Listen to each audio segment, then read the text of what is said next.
지금 우리는 주님께서 가르쳐 주신 기도를 상당 기간 살펴보고 있습니다. 앞으로도 몇 주 정도 더 이 기도를 살펴봐야 할 것 같습니다. 여러분, 기도란 무엇일까요? 알 것도 같고 모를 것도 같습니다.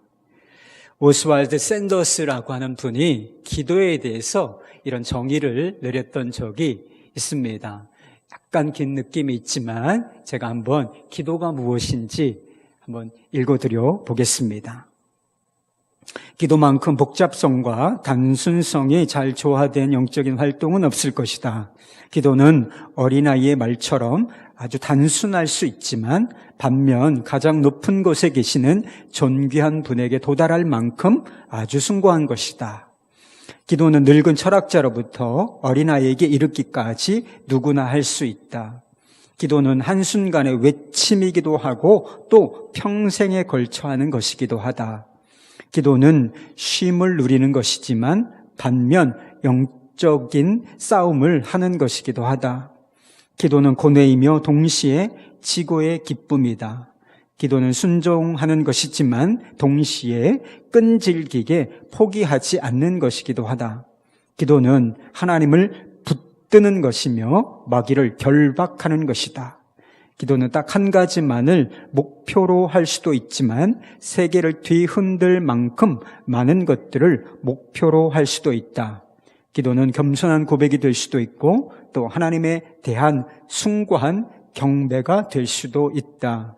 기도는 보잘것없는 한 인간을 하나님의 전능하심으로 채우는 것이다.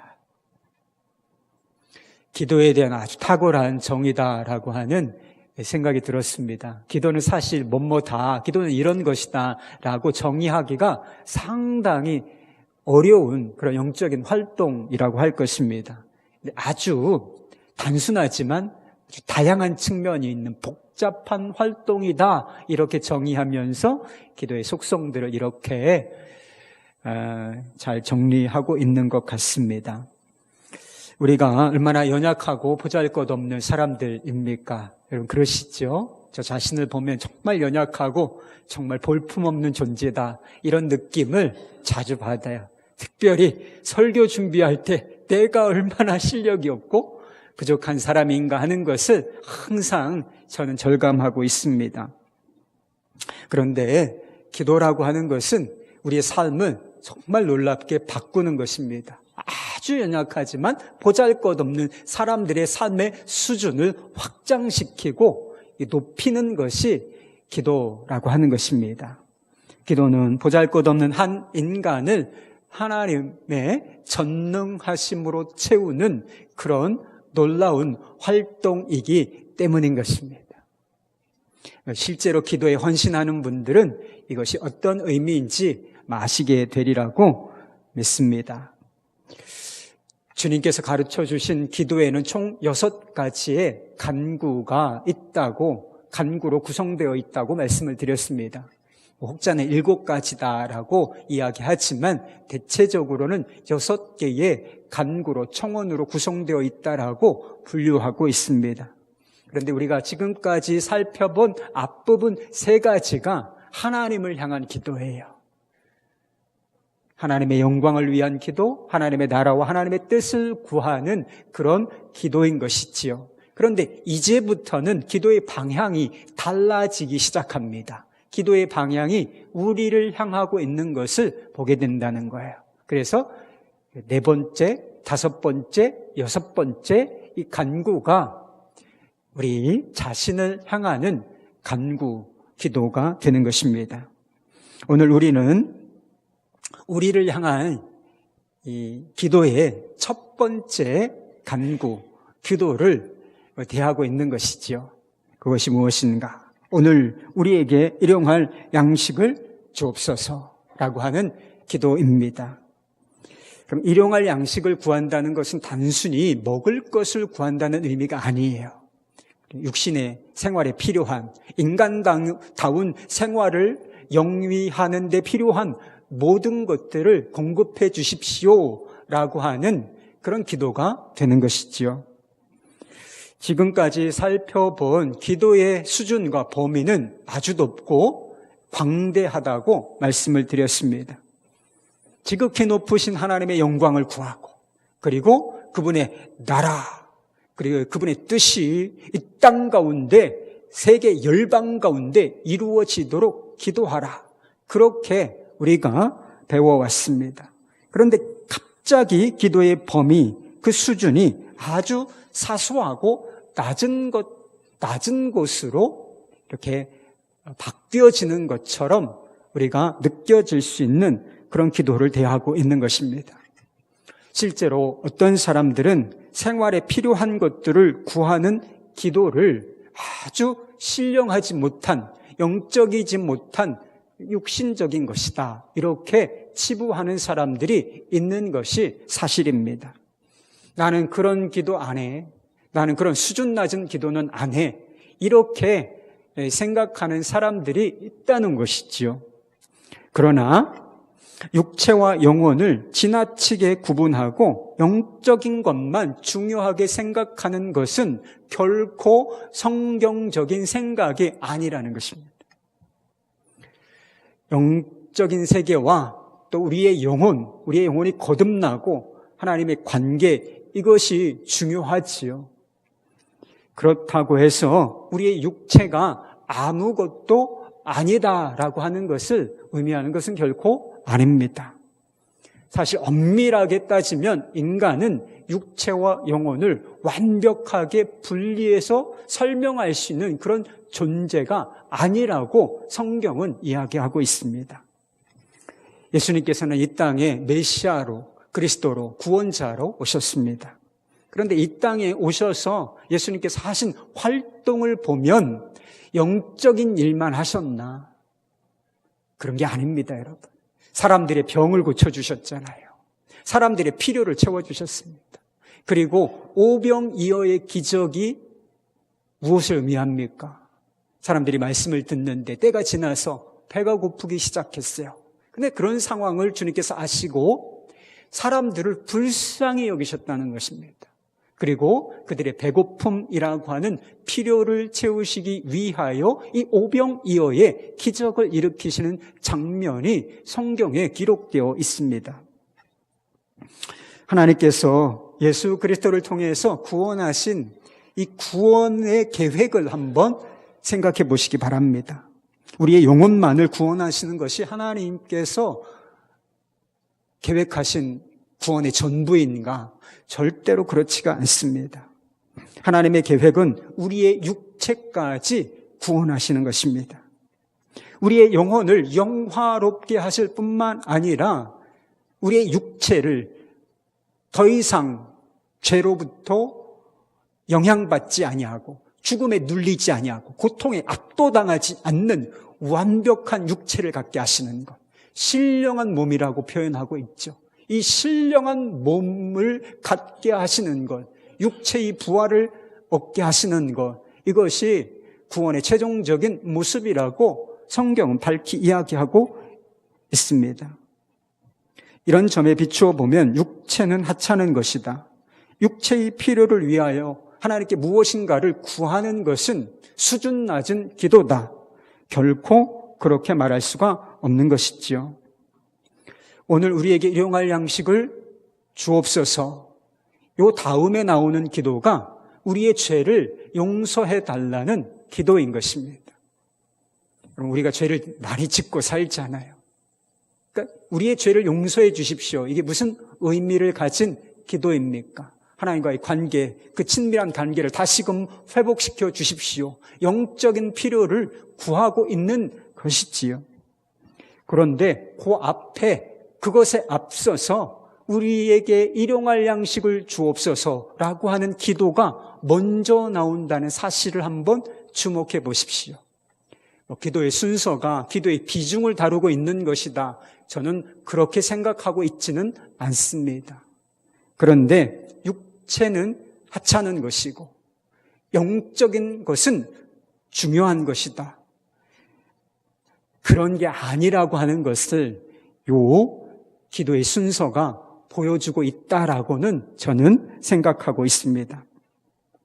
사실 우리에게 일용할 양식을 달라는 기도가 무엇인지, 그 정확한 그 본질이 무엇인지를 우리가 깊이 이해한다면 일용할 양식을 주십시오 라고 하는 이 기도만큼 영적인 기도가 없다는 사실을 알게 되는 것입니다. 이것은 단순히 우리에게 먹을 것을 달라는 기도가 아니라 하나님에 대한 신뢰를 고백하고 그리고 그 신뢰가 견고하여지기를, 매일매일 견고하여지기를 구하는 기도이기 때문인 것입니다. 지금 우리가 사는 세상은 아주 극소수의, 좀 소수의 사람들을 제외하고는 양식이 부족한 사람들은 거의 없습니다. 인간다운 삶을 영위하는데 필요한 것들이 절대적으로 조금 부족한 것이 아니라 아주 절대적으로 부족한 사람들은 많지 않은 그런 사회 속에서 우리가 살고 있습니다. 그런데 오늘 우리에게 일용할 양식을 주십시오. 오늘 우리에게 필요한 것들을 주님 공급해 주십시오 라고 기도한다는 것이 무엇을 의미하는 것이겠습니까? 먹고 사는 것을 비롯하여 우리의 모든 것이 하나님 아버지의 은혜에 속한 것임을 고백하는 것이 아니고 무엇이겠습니까? 하나님의 은혜가 있어야 제가 오늘 하루를 살 수 있겠습니다. 주님, 오늘 하루 주님 은혜를 베풀어 주십시오. 이런 고백이 되는 것이죠. 저는 이런 기도가 아버지의 이름이 거룩히 여김을 받으시기를 원합니다. 아버지의 이름이 영화롭게 되기를 원합니다. 이 기도만큼이나 하나님의 이름을 영화롭게 하고 높이는 기도라고 분명히 믿습니다. 왜 그런가? 내 삶의 주권, 내 삶의 모든 것이 하나님께 달려있다라고 하는 신실한 고백을 담고 있는 것이기 때문인 것이죠. 이스라엘 백성들은 출애굽한 이후에 40년 동안을 광야에서 유리방황하며 살았습니다. 광야에 뭐가 먹을 것이 있겠습니까? 광야에서 농사를 지을 수 있는 것도 아니고 목축을 하는 것도 뭐 풀이 있고 이래야 목축을 할 수 있는 것 아니겠습니까? 광야에 가보면 정말 아무것도 없어요. 먹고 살 것이 아무것도 없다. 그런데 그들은 수백만이나 되는 사람들이 이 40년간이나 살아낸다는 거예요. 어떻게 살아냅니까? 하나님께서 공급하시는 것, 만나라고 하는 음식을 통해서 그 40년을 살아냈다는 것을 다 우리가 알고 있는 것이지요. 매일 아침 일어나서 밖에 나가보면 어김없이 만나라고 하는 이 하늘 양식이 내려와 있었습니다. 그것으로 인하여 그들이 매일매일의 삶을 이어갈 수 있었던 것이지요. 만약 이 만나라고 하는 음식이 하늘에서 내리지 않았다, 일정 기간 내리다 중단되었다라고 한번 생각해 보시기 바랍니다. 다 죽은 목숨이에요. 이스라엘 백성들의 생명은 전적으로 이 만나라고 하는 음식에 달려 있었습니다. 이것을 다르게 말하면 하루하루의 생명이 하나님께 달려 있었다라고 하는 것을 적나라하게 보여주는 것, 그게 바로 만나예요. 만나. 그러나 우리는 지금 하늘에서 내려오는 만나를 먹고 사는 사람들은 없죠. 만나를 좀 구경해보고 싶다 이런 생각도 들지만 지금 만나는 우리 곁에 없습니다. 우리는 다 농부가 지은 쌀을 밥을 해서 먹고 살고 있습니다. 쌀을 비롯해서 우리 생활에 필요한 모든 것들을 우리가 어떻게 얻고 있습니까? 대부분은 일터에 나가서 일한 대가로 받은 급여, 소득, 이것으로 말미암아 육신의 삶에 필요한 것들을 우리가 얻고 그것을 누리고 살아가고 있는 것이지요. 우리는 생활에 필요한 것들을 구하기 위하여 수고의 땀을 흘리며 노력하고 있습니다. 성경은 인간의 수고와 노력이 필요 없다라고 이야기하지 않아요. 필요한 것이라고 말합니다. 그리고 사도 바울은 일은 하지 않고 일만 만드는 사람들이 있죠. 일은 하지 않아. 근데 일거리를 만드는 그런 사람들에게 이렇게 이야기했던 적이 있어요. 일하기 싫거든 먹지도 말게 하라. 일하라는 거예요. 일해서 먹고 살아라. 그렇게 말하고 있는 것이죠. 그러나 우리가 기억해야 할 것이 있습니다. 이건 놓치면 안 돼요. 여러분 직장에 나가서 한 달 동안 수고하시고 급여가 그 대가로 들어올 때 우리가 놓치면 안 되는 것이 있다는 것입니다. 우리의 생명과 삶이 여전히 하나님께 달려 있다는 사실만큼은 예나 지금이나 달라진 것이 아니라는 것. 변함없는 진리다. 이것만은 붙들고 기억하고 살아야 하는데 여러분 일용할 양식을 우리에게 주옵소서. 이 기도가 그것을 가능하게 만드는 것입니다. 옛날 농사를 지어본 분들은 아실 것입니다. 지금은 좀 사정이 달라졌지만 제가 어렸을 때만 해도 천수답이라고 하는 것이 있었습니다. 경작할 논도 있고 그리고 씨앗도 있습니다. 벽시도 있어요. 그리고 사람, 노동력도 있습니다. 그런데 딱 한 가지만 없는 거예요. 다 있는데 딱 한 가지만 없는데 뭐가 없는 거예요? 물이 없는 거예요. 물을 구할 수가 없는 거예요. 다른 모든 것이 있어도 물이 없으면 열매가 적으냐 많으냐 따질 게 없어요. 아예 농사를 지을 수가 없으니까요. 그래서 꼭 하늘에서 내리는 비에 의지해서 농사를 지을 수밖에 없는 그런 땅, 이것을 천수답이라고 부르는 것입니다. 저도 시골 출신인데 천수답이 있었어요. 비가 안 와. 농사를 어떻게 짓나? 이번에는 뭐를 어떻게 심나? 이렇게 걱정하고 있을 때 하늘에서 비가 내리고 그 비를 가둬서 농사를 지을 수 있을 때 여러분 그건 정말 대단한 일이에요. 그런데 성경은 우리가 천수답 인생이라고 말해요. 눈만 천수답이 있는 것이 아니라 우리 인생 자체가 천수답과 같은 인생, 만나 인생이라고 성경은 말하고 있습니다. 시편 127편 1, 2절 말씀입니다. 여호와께서 집을 세우지 아니하시면 세우는 자의 수고가 헛되며 여호와께서 성을 지키지 아니하시면 파수꾼의 깨어있음이 헛되도다.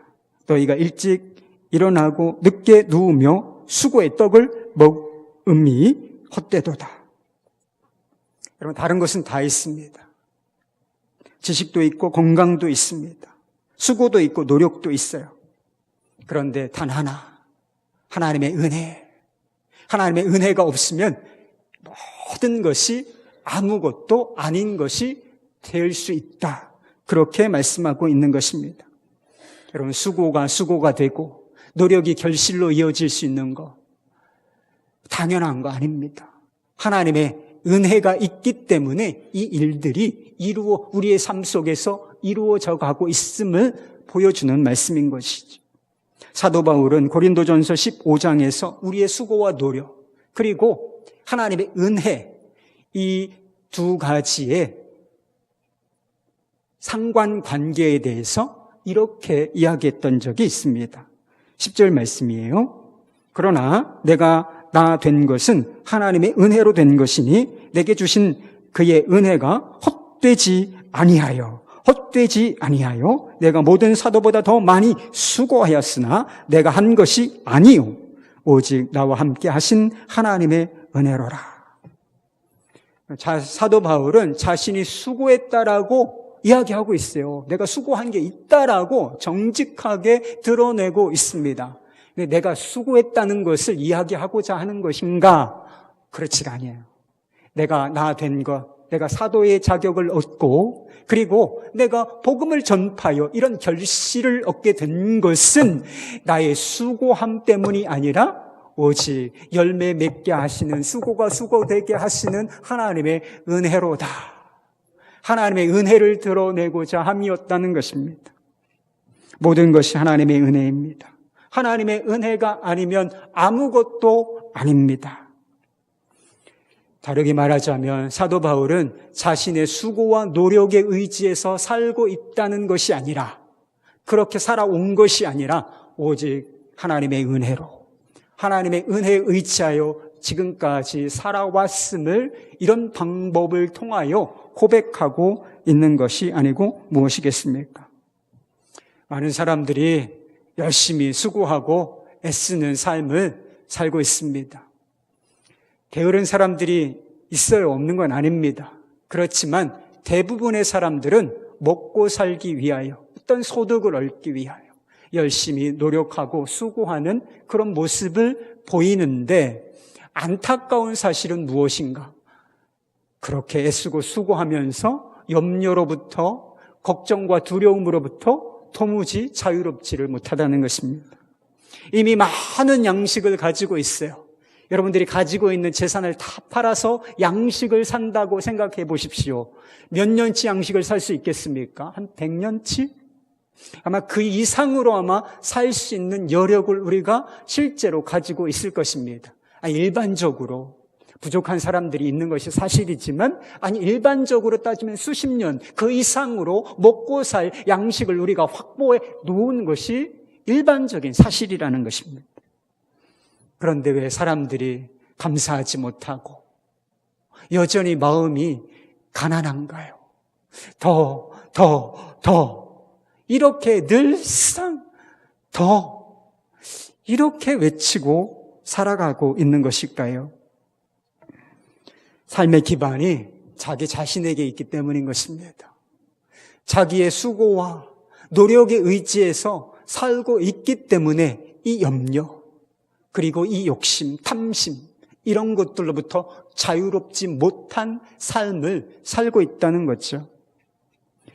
사람들 안에 아주 고질병처럼, 고치기가 어려운 정말 고질병처럼 자리 잡고 있는 것이 바로 염려와 욕심입니다.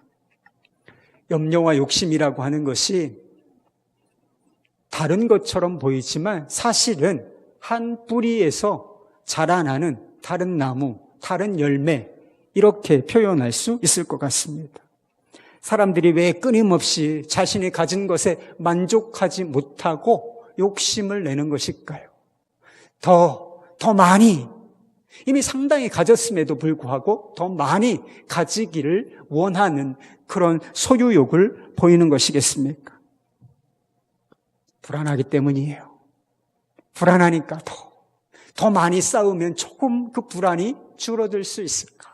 더 많이 가지면, 통장에 더 많은 잔고가, 빌딩을 소유하고 있으면, 등기로 가지고 있으면 내가 좀 불안해서 벗어날 수 있을까? 이런 생각을 가지고 살고 있기 때문인 것입니다. 그런데 그 불안과 염려의 정체가 무엇인가? 그 밑에 들어가 보면 불신이라고 하는 뿌리가 있는 거예요. 하나님을 믿지 아니하고 여전히 자신의 노력을, 자신의 어떠함을 신뢰하고 살아가고 있기 때문에 염려 때문에 우리가 욕심부리고 탐욕으로 살아가고 있다는 것이지요. 하나님께서는 이스라엘 백성들에게 만나를 주실 때 독특한 제한을 두셨어요. 하루분만 주셨다는 거예요. 넉넉하게 너 몇 달을, 1년을 먹고 살 만나를 주신 것이 아니라 딱 하루분만 일용할 양식을 주셨다는 것입니다. 사람이 늘 그런 것 같아요. 늘 그런 사람들이 있어요. 하루분, 이것에 만족하지 못하고 더 많이 거두려는 욕구를 보인 사람들이 실제로 있었다고 성경이 기록하고 있습니다. 그런데 놀랍게도 오멜로 되어 보니 많이 거둔 자도 남음이 없고 적게 거둔 것처럼 보이는 자도 부족함이 없었다라고 기록하고 있습니다. 다 쓸 만큼 주셨다는 거예요. 많이 욕심내는 것처럼 보여도 되어 보니 그 수준이고 필요한 만큼이요. 적게 거둔 것처럼 보였어도 다 필요한 만큼은 다 거두게 하셨다라고 말씀하고 있다는 것입니다. 그런데도 꼭 이런 사람이 또 있어요. 어떤 사람이 있느냐면 오늘 먹을 것을 절약을 하는 거예요. 아껴서 저장을 해놓는 것입니다. 왜 저장을 했을까? 어제도 만나가 내렸고 오늘도 만나가 내리긴 했습니다. 그런데 내일도 만나가 내리리라는 보장은 없는 거 아니겠는가? 내일도 모레도 만약에 이 만나가 중단되면 내 삶은 어떻게 되지? 이런 생각 때문에 그것을 조금씩이라도 모아두고자 하는 욕망을 보였던 거예요. 저리고 절약하고 아끼고 모아뒀으니까 하나님께서 잘했다라고 여기셨을까? 그렇지 않으셨다는 거예요. 하나님 아니라고 하셨습니다. 저장해 둔 만나에 벌레가 생기고 냄새가 나서 결국은 버릴 수밖에 없도록 만드셨다라고 하는 것입니다. 만나가 주는 가르침은 간단합니다. 하나님을 믿으라는 거예요. 절대신앙, 하나님을 정말 믿으라. 그것도 매일매일 하나님을 신뢰함으로 살라. 이것이 만나가 주는 가르침인 것입니다. 예수님께서 오늘 우리에게 일용할 양식을 주십시오 라고 가르치신 기도도 똑같습니다. 그 의미가 같다는 것이지요. 예수님께서는 일용할 양식을 구하라고 하실 때 특별히 그 앞에 오늘이라고 하는 단어를 붙이셨어요. 오늘이 뭐예요? 24시간이죠. 시간을 따지면 24시간. 이 24시간 하루 동안 필요한 것들을 주님 제게 공급해 주십시오 라고 기도하라고 가르치셨다는 것입니다. 왜 일용할 양식에 일용할에 벌써 그런 의미가 담겨 있어요. 그런데 왜 굳이 오늘이라고 하는 단어를 붙이셨을까? 제가 생각해 보았습니다. 자신과 세상에 있는 것, 어떤 것들을 신뢰하는 태도를 완전히 끊어버리라는 거예요. 적당히 끊어버려서는 안 된다는 거예요. 완전히 자기 자신과 세상의 어떤 물질이나 좋아 보이는 우리 안전을 보장해 주는 것 같은 어떤 것들에 대한 신뢰를 완전히 끊어버리고 또 하루살이 같은 믿음으로 살아라. 하루살이 같은 마음으로 살아. 이런 것이라고 저는 깨달아졌습니다. 여러분, 어제 먹은 밥으로 오늘 사는 사람은 없어요. 여러분, 어제 먹은 밥으로 오늘 살고 있어요? 오늘 아침을 드신 분도 있으실 것이고 최소한 점심, 저녁은 드실 거 아닙니까? 어제 먹은 밥으로 오늘의 생명을 유지할 수 없다는 것을 우리는 알고 있습니다. 믿음도 마찬가지인 거예요. 과거에 한번 믿은 것으로 또 반짝 믿음이 좋았던 것으로 은혜 받았던 것으로 오늘을 살 수 있는 것이 아니라 하는 것입니다. 어제는 어제의 믿음이 필요했다면 오늘은 오늘의 믿음이 필요하다는 것입니다. 오늘을 어제처럼 당연하게 여기는 것이 아니라 오늘도 주님의 은혜가 있어야 살 수 있습니다. 아주 사소한 것부터 그리고 우리에게 좀 버겁고 무겁게 느껴지는 이 모든 것들을 주님께 위탁하고 하나님을 믿습니다. 제가 하나님을 믿습니다. 제 삶을 인도해 주실 것을, 제 삶을 책임져 주실 것을 믿습니다. 오늘 하루를 살아내게 하실 것을 믿습니다. 이 믿음으로 살라. 그렇게 가르치신 거예요. 하루살이 같은 믿음으로 사는 것이 여러분 불안하게 느껴지십니까? 한 100년치는 좀 있어야지. 하루살이 같은 믿음으로 살라. 여러분, 그렇지 않습니다. 오늘 일용할 양식을 구하라는 기도에는 한 가지 중대한 약속이 포함되어 있습니다. 그 약속이 무엇인가? 우리가 정말 신실한 태도로 주님 바라보고 주님을 믿는다면 하나님께서 반드시 그 믿음에 응답해 주신다는 거예요. 우리의 필요를 적절하게 우리가 알고 있는 필요보다 더 정확하게 우리의 필요를 채워주신다. 인간답게 살게 하실 것이다. 이 약속이 이 기도 가운데 배어 있는 것입니다. 하나님께서 매일매일 필요한 것들을 공급하신다. 한 걸음 더 나아가서 하나님께서 내 인생 완전히 책임져 주신다. 여러분, 이 믿음이 우리 마음 가운데 실제가 되어질 때, 우리 마음 가운데 진정한 믿음이 될 때 염려와 두려움이 떠나는 것입니다. 그리고 염려와 두려움이 떠난 자리를 평안히 차지하게 되는 거예요. 욕심과 불평의 문이 닫히고 자족하고 감사하는 마음이 그 자리를 대신하게 될 줄로 믿습니다. 여러분, 행복이 어디서 오는 줄 아세요? 많은 소유로부터 오는 것이 아닙니다. 수없이 많은 소유를 가지고도 불안에 떠는 사람들, 만족하지 못하고 여전히 더 이렇게 고통스러운 외침이에요. 사실은 제가 듣기에는. 염려, 불안 속에서 살고 있는 사람들이 얼마나 많습니까? 행복은 많은 소유의 속에 있는 것이 아니라 평안 속에 있습니다. 자족하고 감사하는 마음 속에 있는 거예요. 하루살이 같은 믿음으로 살라. 무슨 뜻입니까? 행복으로의 초대라는 거예요. 나를 믿고 나를 신뢰하고 기쁨과 감사함으로 평안으로 살아내라. 이런 부르심인 것을 여러분 믿으실 수 있기를 바랍니다. 우리가 일용할 양식을 구할 때 주목해 봐야 할 또 한 가지 단어가 있어요. 바로 우리에게라고 하는 단어입니다.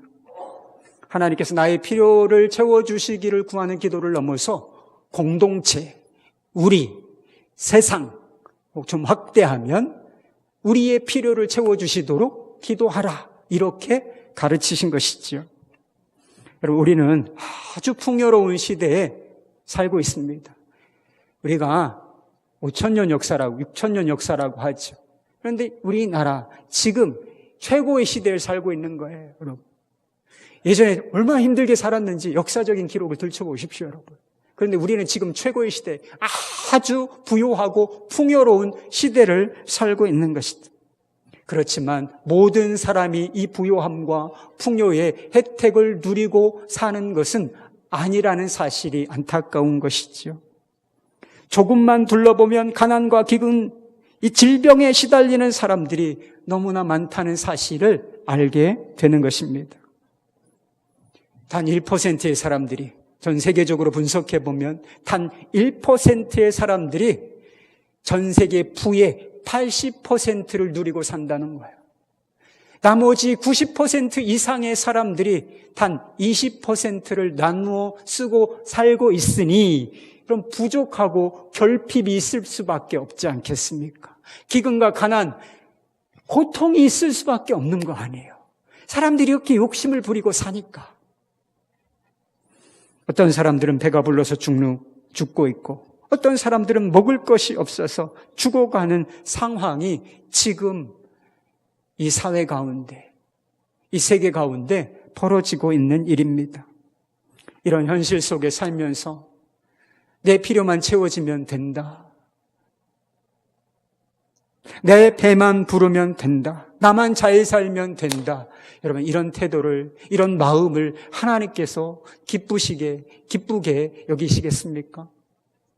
적어도 하나님의 은혜를 알고 있는 그리스도인이라면 다른 곳을 둘러볼 줄 알고 결핍과 고통 속에서 신음하는 사람들을 위하여 기도해야 하지 않겠습니까? 그런 하나님의 뜻을 담고 있는 것이 오늘 우리에게 일용할 양식을 주십시오 라고 하는 기도가 되는 것입니다. 철학자이신 김영석 교수님 100세가 되신 것 같아요. 올해 100년을 살아보니 라고 하는 책도 쓰셨는데 요즘에 아침마당이라고 하는 그런 TV 프로그램에 그분의 삶이 이렇게 조명되고 있다는 소식을 들었습니다. 제가 실제로 보지는 못했지만 그분의 이야기를 들었어요. 그런데 교수님께서 식사기도, 여러분들 식기도 하시지요? 식사기도 하실 때 이렇게 기도하신다는 이야기를 들었어요. 주님, 저보다 가난한 자들에게 더 많은 복을 주십시오. 먹을 수 있게 해주셔서 감사하고, 주님, 저보다 가난한 사람들에게 더 많은 은혜와 복을 주십시오. 여러분, 식기도하면서 이런 기도 드려본 적이 있습니까? 단 한 번이라도 저는 없는 것 같아요. 하나님께 감사합니다. 이게 모든 것이 하나님께로부터 오는 것입니다. 주께로, 주의 은혜로 제가 살고 있습니다. 제가 이런 고백은 드려봤지만 주님, 저보다 가난한 사람들에게 더 많은 은혜를 주시고 더 많은 복을 주십시오. 저는 그렇게 기도해 본 적이 없는 것입니다. 기도의 수준이 삶의 수준이라 하는 말이 있는데 제 수준이 낮은 거죠.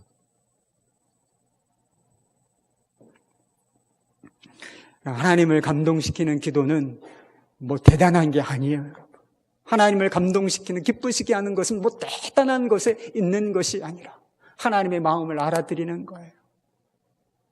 하나님의 시선이 어디에 있는지 그것을 알아차리고, 하나님, 그들의 필요를 채워주십시오. 그들을 돌아보아 주십시오. 그들도 우리와 같은 은혜 속에 살 수 있도록 역사해 주십시오. 이 기도를 하나님이 얼마나 기쁘게 받으시겠는가 하는 생각이 들었습니다. 기도는 행동이다. 기도는 행동하는 것이다.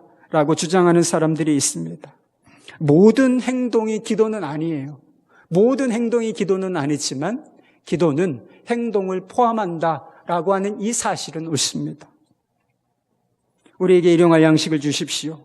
가난하고 연약한 자들의 필요를 채워주십시오. 이 기도가 진실한 것이라면 우리의 행동에 어떤 변화가 있어야 한다는 사실인 것입니다. 그게 바로 나눔과 섬김의 삶이 되는 것입니다. 제가 언젠가 좀 오래된 이야기인데 가수 션이라고 하는 분의 간증을 들은 적이 있어요. 이 션이 아내 되는 정혜영 씨죠. 결혼을 하면서 아내에게 그런 제안을 했다고 합니다.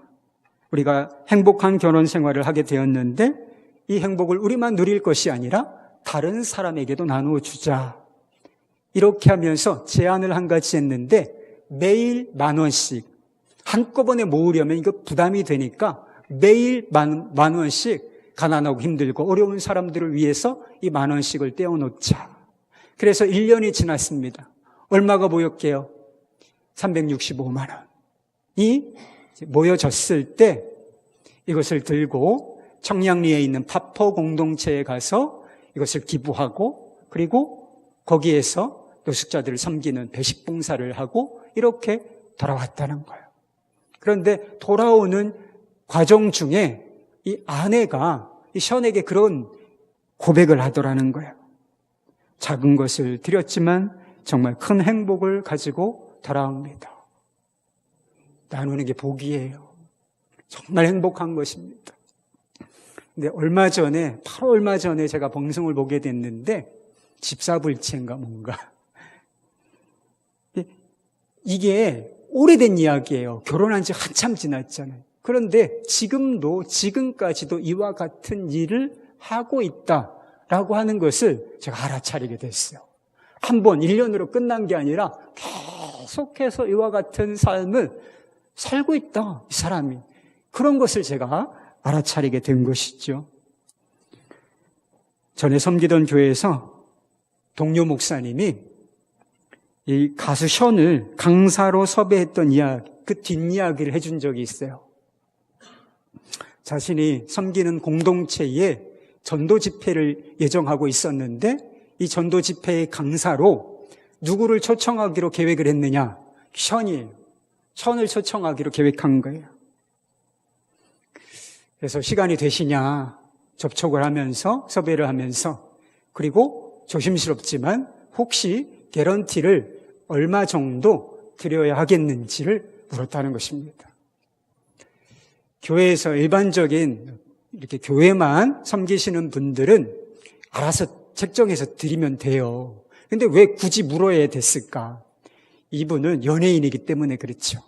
사회에서 이분을 한번 어디 행사에 초대하려면 최소한 500만 원, 1,000만 원, 기천만 원 줘야 이런 사람을 부를 수가 있어요. 그러니까 이게 교회에 무슨 예산이 있겠어요? 50만 원 강사비 뭐 이런 정도죠. 그러니까 부를 수 있겠나 이런 생각에 개런티를 물어봤던 것입니다. 그런데 상당히 높은 금액을 지시했다는 거예요. 상당히 거의 사회에서 받는 그런 금액을 요구를 했다는 거예요. 그래서 신실한 그리스도인처럼 행동하지만 속으로는 돈만 밝히는 속물이 아닌가, 그런 게 아니었어요. 사정을 들어보니 높은 개런티를 요구하는 이유가 있었습니다. 자신이 컴패션이라고 하는 아동 후원 단체죠. 여기 홍보대사로 활동하면서 한 300명 정도가 넘는 아이들을 매달 후원하고 있다는 것입니다. 이 한 달에 5만 원씩 후원을 하는 거예요. 한 아이에. 300명이 넘는 아이를 매달 후원을 해야 되는 것입니다. 아무리 연예인이지만 이 비용이 간단한 게 아니잖아요. 제가 이 아이들 섬겨야 되니까 제가 낮은 비용으로는 갈 수가 없습니다. 이런 얘기를 했던 것이죠. 그런데 나중에 집회의 성격이 불신자들을 초청하는 전도 집회다라고 하는 것을 목사님으로부터 듣고, 그렇다면 제가 낮은 개런티라도 가겠습니다. 이렇게 대답을 하셨다는 이야기를 실제예요. 제 동료 목사님으로부터 들었어요. 제가 이 이야기를 들으면서 어떤 생각을 했겠습니까? 이 션이라는 사람이 호우대만 멀쩡한 게 아니라 정말 멋있는 사람이구나. 이게 정말 멋진 거 아닙니까? 다른 사람을 섬기기 위해서. 난 싸게는 못 가. 못 깎아드립니다. 이런 거예요. 하나님 아버지께서는 당신의 자녀들이 염려와 욕심에 사로잡혀 물질의 노예 같은 삶을 살기를 원하지 않으세요. 주어진 것에 자족하며 감사하며 살기를 바라십니다. 자기 삶을 책임성 있게 돌볼 뿐만 아니라 다른 사람을 돕고 다른 사람을 섬기는 멋있는 삶을 살기를 원하신다고 믿습니다. 이 하나님, 이 우리를 향한 하나님의 거룩한 비전과 소원이 녹아있는 기도가 뭐예요? 오늘 우리에게 일용할 양식을 주십시오 라고 하는 기도가 되는 것입니다. 우리에게 필요한 것은 단순히 먹을 양식이 아닌 것입니다. 우리에게 필요한 것은 하나님 아버지에 대한 믿음인 거예요. 우리의 생명의 빵이 되시는 예수님과의 이 생명적인 관계, 이것이 정말 우리에게 필요한 것입니다. 화석화된 믿음이 아니라 생생한 실시간 믿음으로 사는 것.